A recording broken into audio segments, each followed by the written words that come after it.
Hello दोस्तों, कैसे हो? आई होप कि आप सब लोग अच्छे से होंगे, मजे में होंगे।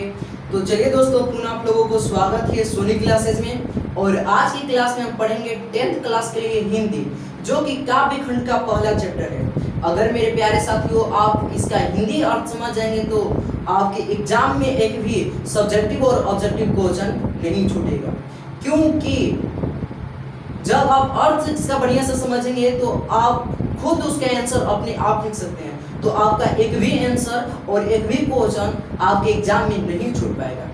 कब? जब आप यह वीडियो अंत तक देखिएगा तब। तो मेरे प्यारे साथियों, अगर आप हमारे चैनल पर नए हैं तो आप हमारे चैनल को सब्सक्राइब करें और ज़्यादा से ज़्यादा अपने दोस्तों में शेयर करें। तो मेरे प्यारे साथियों, आज की जो क्लास है 10th क्लास के लिए काव्य खंड, जो कि 100 मार्क्स का है।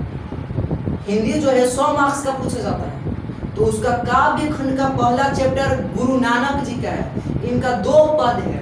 देखिए, अभी तो हमने इनके बारे में केवल लिखा है, गुरु नानक जी के बारे में हमने केवल लिखा है कि गुरु नानक जी क्या थे, उनके पिताजी क्या थे, उनके पिताजी का नाम क्या था। सिर्फ लेखक परिचय अभी हमने बोर्ड पर लिखा है। तो मेरे प्यारे साथियों, सबसे पहले लेखक परिचय पढ़ेंगे, उसके बाद गुरु नानक के 2 पद। पहला पद है राम नाम बिरनु बिरथी जग जन्मा, और दूसरा पद है जो नर दुख में दुख न माने। उन दोनों कविता को हम लोग समाप्त करने वाले आज के वीडियो में। तो मेरे प्यारे साथियों, सबसे पहले हम लोग समझेंगे कि लेखक परिचय गुरु नानक, इनके बारे में। तो सबसे पहले देखिए, गुरु नानक का जो जन्म हुआ था 1469 ईस्वी में हुआ था। अब आपसे यहाँ से ऑब्जेक्टिव टाइप क्वेश्चन पूछा जाएगा कि गुरु नानक जी का जो जन्म हुआ था, गुरु नानक जी का जो जन्म वो कब हुआ था? तो आपका आंसर क्या होगा? 1469 ईस्वी में। अब देखिए, गुरु नानक का जन्म कहाँ हुआ? तो लाहौर में हुआ। कहाँ पर? लाहौर में। गांव का नाम था तलवंडी और जिला था लाहौर। ध्यान से समझिएगा, इनका जन्म हुआ था 1469 ईस्वी में। गांव का नाम था तलवंडी, जिला था लाहौर, जो कि वर्तमान में पाकिस्तान में है। पाकिस्तान में है, वर्तमान में कहां पर है? पाकिस्तान में है। तो मेरे प्यारे साथियों, आप ये समझ गए होंगे कि गुरु नानक का जन्म कब हुआ था। तो 1469 ईस्वी में हुआ था। और इनका गांव का नाम क्या था? तो तलवंडी था, जो कि वर्तमान में पाकिस्तान में स्थित है। कौन सा जिला था? लाहौर था। कोई दिक्कत है? हम आपसे बार बार पूछेंगे और आप अपने कमेंट बॉक्स में इसका जवाब लिखते चलिएगा। यानी गुरु नानक का जन्म कब हुआ? 1469 में। कहां पर? तलवंडी ग्राम। जिला कौन सा था? लाहौर था, जो कि वर्तमान में पाकिस्तान में स्थित है। आपसे एग्जाम में क्वेश्चन पूछ सकता है कि जो तलवंडी है वर्तमान में कहाँ स्थित है? जो तलवंडी है वर्तमान में पाकिस्तान में स्थित है। कोई दिक्कत? अब चलते अगला पॉइंट, इनके पिताजी का नाम। यानी इनके पिता का नाम था कालू चंद्र खत्री। इनके पिताजी का नाम था कालू चंद्र खत्री। एक बात समझिए, कालू चंद्र खत्री गुरु नानक को व्यवसाय में लगाना चाहते थे। आप सब्जेक्टिव टाइप के क्वेश्चन में पूछा जा सकता है कि गुरु नानक के पिताजी गुरु नानक को कहां पर लगाना चाहते थे? तो गुरु नानक के पिताजी उसको व्यवसाय में लगाना चाहते थे, और उनका पिताजी का नाम था कालू चंद्र खत्री। और देखिए, उनके माता जी का नाम, यानी बात किया जाए माता जी का नाम क्या था? तो उनकी माता का नाम था तृप्ता। उनकी माता का नाम क्या था? तृप्ता। और पत्नी का नाम था सुलक्षणी। और पत्नी का नाम क्या था? तो सुलक्षणी। इतना तक कोई दिक्कत है? तो आपसे एग्जाम में क्वेश्चन पूछा जाएगा कि गुरु नानक के पिताजी का नाम क्या था? तो कालू चंद्र खत्री। और गुरु नानक के माता जी का नाम क्या था? तो गुरु नानक के माता का नाम था तृप्ता और पत्नी का नाम था सुलक्षणी। ठीक, इन्होंने देशाटन और मक्का मदीना तक की यात्रा किया था। कौन? गुरु नानक ने कहाँ की यात्रा किया था? तो देशाटन और मक्का मदीना तक की। अब यहाँ पर एक और चीज है, इनको बाबर से भेंट हुआ था। बाबर से ऑब्जेक्टिव में क्वेश्चन पूछा जाता है कि गुरु नानक को किस मुगल सम्राट से भेंट हुआ था? तो गुरु नानक को किस मुगल सम्राट से भेंट हुआ था? तो बाबर से। याद रहेगा कि गुरु नानक का भेंट किस मुगल सम्राट से हुआ था? तो मेरे प्यारे साथियों, किससे हुआ था? बाबर से हुआ था। गुरु नानक ने कहां तक की यात्रा की? तो देशाटन और मक्का मदीना तक की यात्रा किया था गुरु नानक ने। बात रही रचनाएं, तो इनकी रचनाएं, अब देखिए रचनाएं से बहुत सारे ऑब्जेक्टिव क्वेश्चन पूछे जाते हैं, तो इसलिए आप रचनाओं को याद रखिएगा। इनकी रचना थी जपू जी, आसिदी बार, रही रास और सोलोहिया। क्या था, ध्यान से लिखिएगा। पहला था जपू जी, आसिदी बार, रही रास और सोहिला। कोनो दिक्कत है? अब आपसे पूछा जाएगा कि जपू जी किसकी रचना है? किसकी है? गुरु नानक की है। आसादी बार किसकी है? तो गुरु नानक का ही है। रहीरास किसकी है? गुरु नानक का जी है। और सोहिला किसकी है? तो गुरु नानक का ही है। ये रचनाएं आप याद कर लीजिएगा। और उसके बाद देखिए इनका मृत्यु, यानी गुरु नानक का जो मृत्यु हुआ था 1539 ईस्वी में हुआ था। गुरु नानक का मृत्यु कब हुआ? 1539 ईस्वी में। वाह गुरु कहते हुए, यानी वाह गुरु कहते हुए इन्होंने अपना प्राण त्याग दिया।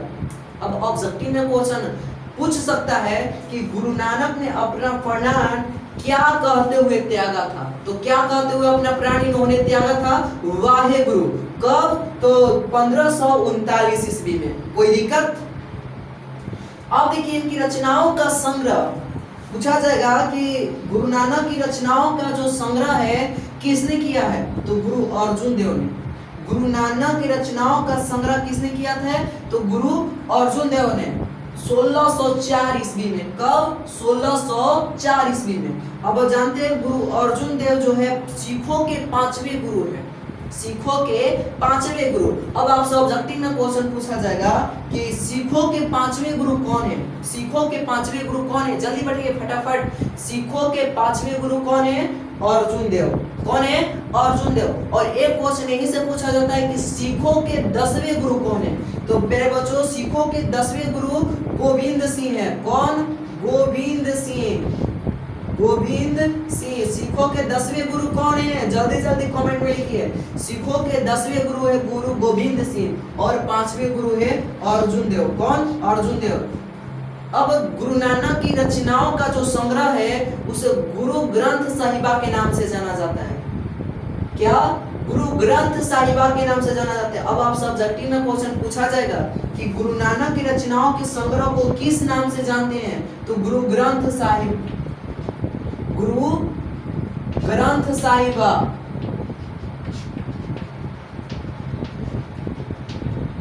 ध्यान दीजिएगा कि गुरु नानक की रचनाओं के संग्रह को किस नाम से जानते हैं? तो गुरु ग्रंथ साहिबा। और गुरु ग्रंथ साहिबा का प्रकाशन अर्जुन देव ने किया था। कौन? अर्जुन देव ने किया था। कोई दिक्कत? और कब किया था? तो 1604 ईस्वी में। थोड़ा सा भी दिक्कत? आप देखिए एक थोड़ा सा और चीज मैं बता दूं आपको कि जो वर्णाश्रम व्यवस्था और कर्मकांड का विद्रोह किया था, गुरु नानक जो थे वर्णाश्रम व्यवस्था और कर्मकांड दोनों का विरोध किया था। वीडियो में अंत तक बने रहिएगा, बहुत सारा मजा आएगा आपको पढ़ते समय। आपको चुटकियों में इसका सारा क्वेश्चन आंसर आ जाएगा। बस केवल वीडियो में अंत तक बने रहिएगा। चलिए जैसे जैसे क्वेश्चन यहाँ से पूछ सकता है आपके एग्जाम में, मैं उसको बता दे रहा हूँ। देखिए गुरु नानक का जो जन्म हुआ था कब हुआ था? 1469 ईस्वी में। कहां पर हुआ था? तो तलवंडी ग्राम। गांव का क्या नाम था? तो तलवंडी था। कौन सा जिला था? तो लाहौर था। अब जो तलवंडी है वर्तमान में पाकिस्तान में स्थित है। अब हाल ही में एक घटना घटी है।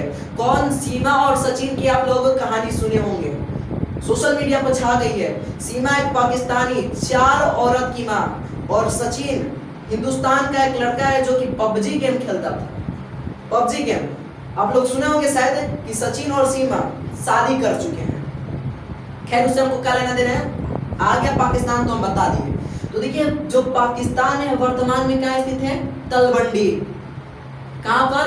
सॉरी तलवंडी जो है पाकिस्तान में स्थित है, न कि पाकिस्तान तलवंडी में स्थित है। सॉरी थोड़ा उधर चले गए हम। यानी जो तलवंडी है कहां पर स्थित है? पाकिस्तान में स्थित है। कोई दिक्कत? अब आइए यहाँ पर। गुरु नानक के पिताजी का नाम क्या था? कालूचंद्र खत्री। गुरु नानक के पिताजी गुरु नानक को व्यवसाय में लगाना चाहते थे। कहां पर लगाना चाहते थे? व्यवसाय में। इतना तक कोई दिक्कत है? चलिए आगे की ओर देखते हैं। इनकी माता का नाम तृप्ता, माँ का नाम तृप्ता और पत्नी का नाम सुलक्षणी था। पत्नी का नाम क्या था? सुलक्षणी था। और देखिए इनकी यात्रा देशाटन और मक्का मदीना तक किए थे। गुरु नानक ने यात्रा कहां से कहां तक किए थे? तो देशाटन और मक्का मदीना तक की यात्रा किए। इनको मुगल सम्राट बाबर से भेंट हुआ था। ऑब्जेक्टिव में क्वेश्चन पूछा जाएगा कि गुरु नानक का भेंट किस मुगल सम्राट से हुआ था? तो बाबर से हुआ था। और देखिए इनकी रचनाएं जपूजी, आसादीबार, रहीरास और सोहिला इनकी प्रमुख कृतियां हैं। और कृतियां से तो कहिए मत, बहुत सारे ऑब्जेक्टिव क्वेश्चन पूछे जाते हैं। और देखिए आगे, इनकी मृत्यु 1539 ईस्वी में वाहे गुरु कहते हुए हो गई। इनकी मृत्यु कैसे हुई? वाहे गुरु कहते हुए 1539 ईस्वी में। और इनकी रचनाओं का संग्रह अर्जुन देव ने किया है, जिसे हम गुरु ग्रंथ साहिबा के नाम से जानते हैं। गुरु अर्जुन देव ने गुरु ग्रंथ साहिबा का प्रकाशन कब किया था? तो 1604 ईस्वी में। और गुरु अर्जुन देव सिखों के 5वें गुरु है। ऑब्जेक्टिव में कई बार आपसे क्वेश्चन पूछा गया है कि सिखों के 5वें गुरु कौन है? तो गुरु अर्जुन देव। और सिखों के 10वें गुरु गोविंद सिंह है। सिखों के 10वें गुरु कौन है? गोविंद सिंह। इतना तो याद रहेगा। और देखिए अब से अभी क्वेश्चन पूछा जा सकता है कि वर्णाश्रम व्यवस्था और कर्ण का विद्रोह कौन कवि ने किया? तो कौन कवि ने किया था? गुरु नानक ने। इतना तो कोई दिक्कत है?